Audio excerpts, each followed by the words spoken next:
and welcome back to my channel. If you're new here, I'm Georga-Kay. I'm a third-year history PhD student at Brown University, and I make videos all about academia and my life here on this page. So if you're interested in any of those things, you should definitely consider subscribing. In today's video, I'm going to be talking all about the PhD programs that I got rejected from. Now, I did this video over on TikTok, and I did a few years back actually, and every year around this time I think about PhD admissions because, you know, it's January, people are waiting to hear back, and I specifically remember in January of 2022 feeling like I don't know if it's gonna work out for me, like people are getting acceptances, I haven't heard anything, and you start to spiral. I know that a lot of people can relate to that feeling, and so I was just thinking about it, about like being on the other side and knowing the schools that I got into, the schools that I got rejected from, and realizing how much of it just was not in my control and how much I internalized things that were just completely had nothing to do with me. Because there could be so many factors. It could be that the person you want to work with isn't going to be available, like funding is off for that year, or they don't have enough slots for all the qualified people. There's just so many things that goes on behind the scenes of graduate admissions, and PhD programs are notoriously competitive. But at the end of the day, I do feel like things work out, and by the time that I got around to my own admission cycle, I was like, you know what, I'm gonna leave it to God. It's all gonna work out, and it's gonna be for whatever best outcome there is for me. So I want to go over the schools that I got rejected from, my reaction to that, but also some of the things that I feel like might have gone into me getting rejected from those schools. And this is really just to say that like you can also simultaneously face success and rejection at the same time, and those things are completely arbitrary. I feel like I had a great admission cycle because I got into the school that sort of met my needs at the time, and I think that's the most important thing. You only really need to get into one. You know, and so it just kind of works out that way, and you realize after the fact that things are going to be okay, and that you can kind of like laugh about the rejection. So this is me kind of like looking back and making sense of my application season. So the first school that I got rejected from, and this isn't going to be in chronological order because I genuinely don't remember what order I got these rejections in, but just kind of like how they come to me. The first one is Georgetown. Georgetown I had been really interested in. There were a few faculty members there that was like, oh, you know, they're kind of so good in their field, and I remember just feeling like I would be a great like DC girly, like DC would be a vibe. And you know the things that you think about when you're applying to a program, you start envisioning yourself there and all of those things. And so I will say that by the time I got my Georgetown rejection, that one did sting because I could see myself there. I feel like it would have been a good fit, but at the end of the day, looking back, the PhD stipend that I would have gone there versus the one I have now, I'm not sure that would have been super comparable. And so even though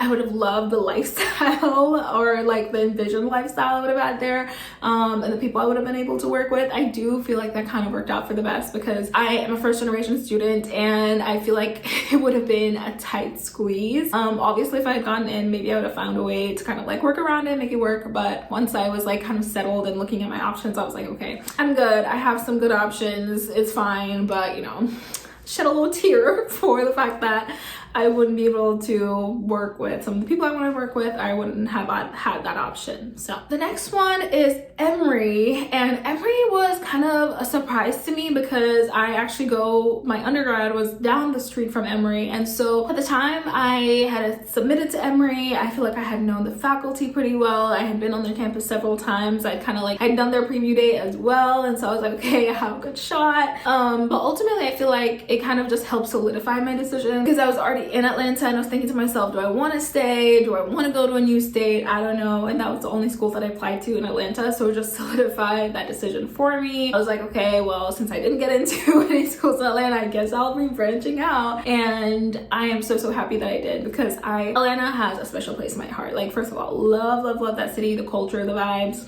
top tier. But I never would have experienced New England, and I feel like I've just learned so much and grown as a person from being here in Providence and experiencing like a New England lifestyle and just like the walkability of cities and things like that. And so I feel like even though I was surprised by that, and I was kind of like, wait, I'm confused. I mean, I don't want to sound entitled, but it's just like when you kind of like feel like, okay, this seems like a safer bet, and then it didn't really work out that way. I was like, okay, well, I guess that kind of just like sends me in a different direction. And so that's what happened. The other school was UC Berkeley, and UC Berkeley was also a tough one for me because I was very, very interested in working with a particular faculty member at UC Berkeley who I loved her work and had been in communication with and all of that stuff. And so I was just kind of like fingers crossed. But again, it's funny how graduate admission can kind of shape your life, because I don't think I should have been on the West Coast. Like, all my family's on the East Coast. I love being on the East Coast. Like, I wasn't too thrilled about like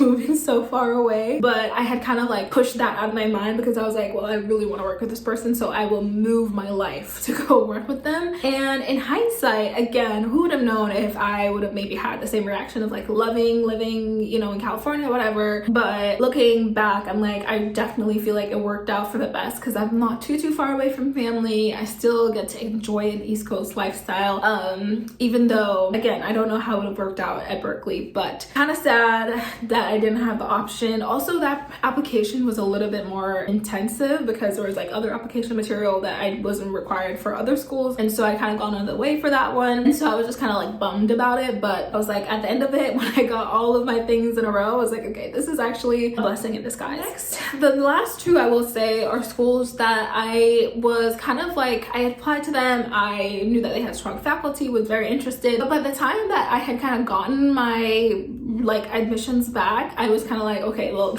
it is what it is, because I had already had a few other options.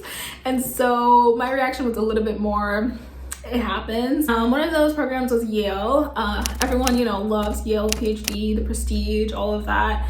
And it was such a strong program, but I really didn't know much about like Yale or what it would have been like to be there. So I felt like I was going in with a little less information. I had spoken to some students kind of like through email to kind of get a feel for it, but overall I kind of felt like, you know, I was confident in the program, but I wasn't sure about sort of like the fit of it, you know? And so I had applied for the AFAM and History joint PhD, which honestly, very ballsy of me, because that is actually more difficult to do. And I don't know what my like brain at that time was like, okay, let's make this admissions process for you a little bit more difficult. And so I got rejected, and I was just kind of like, happens. Like, you know, it's okay. Like, I kind of shot my shot and it didn't work out.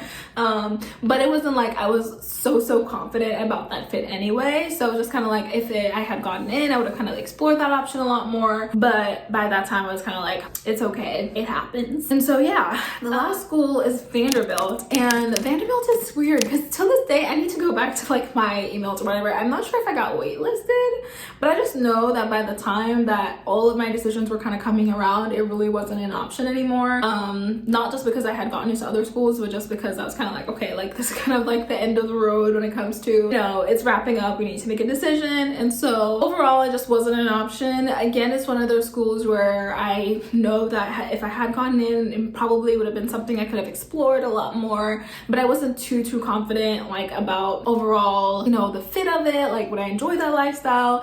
The people I was going to work with, obviously, like for all of these schools, like the faculty were amazing. Like that's the thing about PhD programs, is that I did have like a better faculty match in terms of like research overlap with some of my other schools, but in general, just like rock star people who are doing really interesting work. I will say all of the schools I applied to, that was definitely one of my top criteria, along with just like area and stipend, was what kind of work were people doing. And so I just was like, okay, cool, didn't work out, moving on. And so overall, the vibe that you can probably tell is that some of them stung more than others, and I really do feel like as you get further along in the process, in terms of like as you get more information about where you're getting in, where you're not getting in, you kind of let go. You're like, it's gonna happen, whatever happens. And so there were points where I'm just kind of like, oh, like I'm gonna cry about this, or I'm gonna feel sad about this, and then other points where I'm like, okay, like, you know, we're gonna move on, it's okay. We have, you know, put the next foot in front of the other when it comes to the PhD process. And so overall, I just want to encourage anyone who's going through it to know that rejection stings, it sucks, but it does happen. And so I know one of the questions I'll get is about my stats, like how many schools did I apply to, what did I decide, all of those things. So I ended up applying to 9 schools and I got rejected from 5 of them. If you want to hear more about my admissions process, I have a video about how I got into Brown. I also have a video about picking the right PhD program for you, and I'll have more videos coming out about how to get into a PhD program and more admission stuff, things like that. I had decided on 9 because I had a criteria for myself, and I knew knew that I wanted to do somewhere in the ballpark of like 10 schools, and I started with 10 and then I dropped one at the last minute because I was like, I could already tell that it wouldn't have been a great fit anyway, so I just saved myself that application process because we all know it's so much time, so much work. And so the 9 schools that I applied to, at the end, I felt like had great faculty, had good PhD stipends, which I looked up on PhDstipends.com. I'll link that in the description to kind of get an idea for like how much do history PhD students make at those schools, would I be comfortable living on that, and the schools also were in locations that I would consider moving to, except for UC Berkeley. I was like, that was my kind of one-off shot where I'm like, okay, maybe I could be on the West Coast, you know. But yeah, I kind of used just what would I want to create a list, and I only applied to schools that if I had gotten in, I would have happily accepted an offer.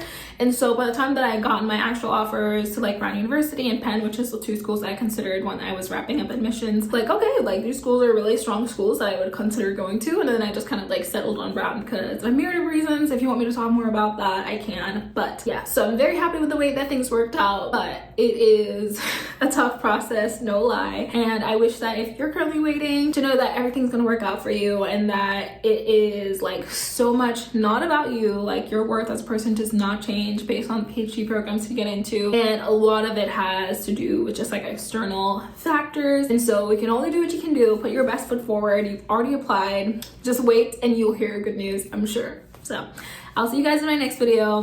Bye.